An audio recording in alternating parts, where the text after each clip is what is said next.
नमस्कार। आज हम किसी कुंडली में मालव्य योग कब बनता है इस विषय पर चर्चा करेंगे। यदि किसी कुंडली में शुक्र ग्रह अपनी ही राशि में हो या उच्च का हो और केंद्र में स्थित हो तब मालव्य योग बनता है। जब शुक्र अपनी उच्च राशि में अथवा अपने क्षेत्र में स्थित होकर केंद्र में बैठता है तब इस योग की रचना होती है। यह योग पंच महापुरुष योगों में से एक है। इस योग का जातक श्रेष्ठ व्यक्ति होता है। जातक का शरीर पूर्ण विकसित होता है।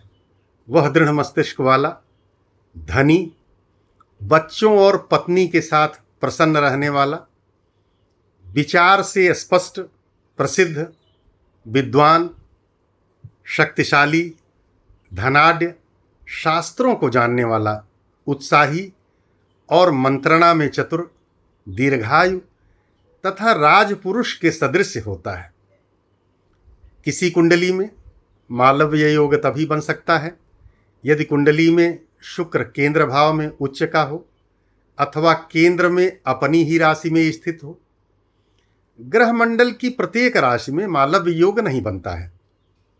शुक्र एक सुंदर ग्रह है, अतः शुक्र का बली होना जातक के मुख और आंख को सुंदर बनाता है।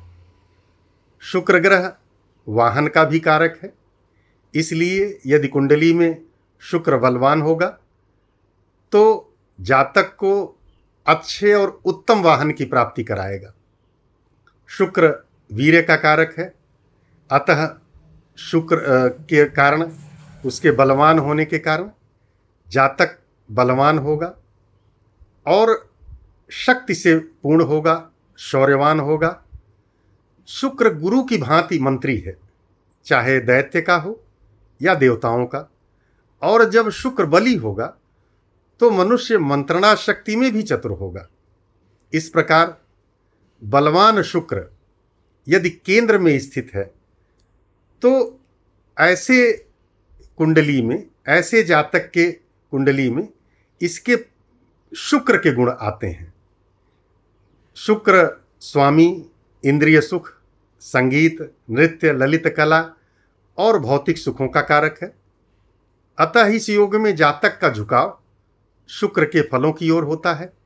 परिणाम स्वरूप भौतिक सुख और आनंद की तुलना में आध्यात्मिक प्रगति के विपरीत होता है।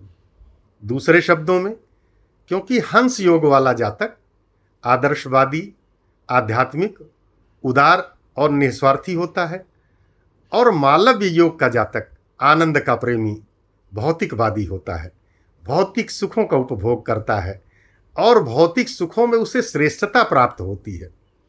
विभिन्न लग्न में उत्पन्न व्यक्तियों के लिए विभिन्न भावों के संबंध में मालव्य योग बनता है।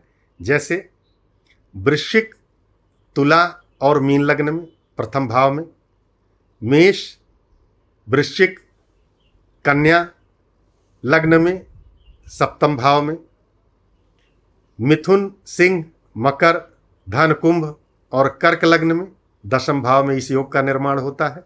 इस प्रकार मालव्य योग में जातक श्रेष्ठ होता है, उसे श्रेष्ठ जीवन प्राप्त होता है, उसका शरीर पूर्ण विकसित होता है, मन से, विचारों से वह दृढ़ और मजबूत होता है, यशस्वी होता है, धनाढ्य, बच्चों और परिवार से परिपूर्ण होता है, वाहन का सुख, शास्त्रों को जानने वाला, ज्ञानी, धनाढ्य, सब कुछ जातक के पास होता है और वह एक श्रेष्ठ जीवन जीता है। बहुत बहुत धन्यवाद।